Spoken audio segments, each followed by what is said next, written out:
Tadi tu kita dah dengar pengumuman terbaru daripada Datuk Seri Anwar Ibrahim, Kabinet Kerajaan Madani. Mana aku sebagai rakyat secara peribadinya aku sangat bersetuju dengan penyusunan terbaru yang dibuat, yang mana menandakan Datuk Seri Anwar Ibrahim seorang Perdana Menteri yang benar-benar meletakkan individu yang layak di tempat yang betul, bukan di atas kepentingan peribadi semata-mata. Dan kenapa aku sebut macam tu? Sebab jelas, kalau kita sebut nama Akmal Nasir, yang mana sebelum ini yang mengikuti proses pemilihan Parti Keadilan Rakyat yang panas tu, kita semua sedia maklum saudara Akmal Nasir ni berada di blok mana.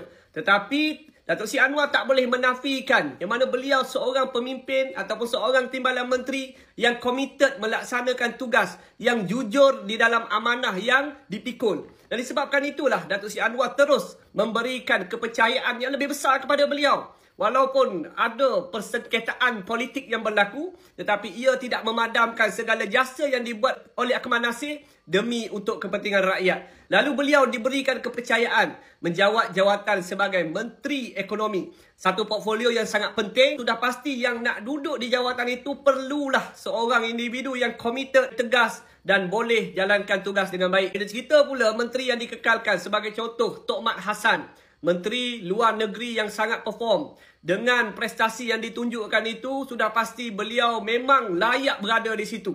Banyak kenyataan-kenyataan yang beliau keluarkan mewakili rakyat Malaysia, yang mana menegaskan pendirian kita terutamanya di dalam isu negara P. Begitu juga dengan Abang Mat, Datuk Seri Muhammad bin Sabu, menjawat jawatan sebagai Menteri Pertanian dan Keterjaminan Makanan. Banyak perubahan-perubahan yang dibuat selain daripada menjaga kebajikan petani, pesawah, nelayan dan yang lain-lain. Selain daripada itu, perubahan-perubahan yang dibuat terutamanya yang terkait rapat dengan keterjaminan makanan. Sebagai contoh yang aku nak bawa, revolusi ala Sekincan, yang mana kita rakyat Malaysia semua sedia maklum, hasil padi di Sekincan ini adalah yang tertinggi. Dan apa yang Bang Mat buat? Bang Mat membawa teknologi Sekincan ini ke negeri-negeri lain. Dan di atas usaha dan idea bijak itu, akhirnya tempat-tempat lain pun hasil padi itu dah pun meningkat. Sebagai contoh di Perlis, di Kampung Lat Seribu, daripada 7 tan per hektar naik kepada 10 tan per hektar. Dan dengan keberhasilan dan kejayaan ini menunjukkan Bang Mat memang patut kekal berada di kementerian tersebut. Dan kalau kita nak cerita muka-muka baru yang lahir, aku sangat tertarik untuk nak kongsi dengan kalian semua. Satu nama yang tidak asing lagi, saudara Taufik Johari. Hari ini diberikan kepercayaan oleh Datuk Seri Anwar menjawat jawatan sebagai Menteri Belia dan Sukan.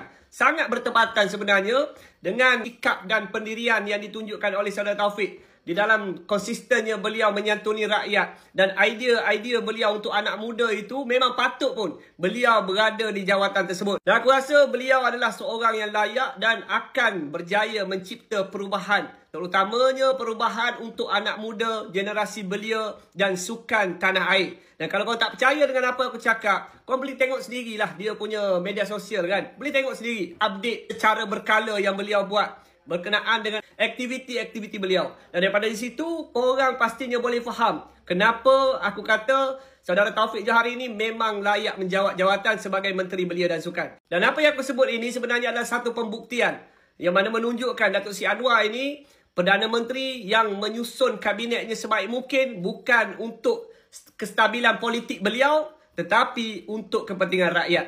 Tahniah dan syabas kepada Datuk Seri Anwar Ibrahim dan seluruh Kabinet Kerajaan Madani. Assalamualaikum.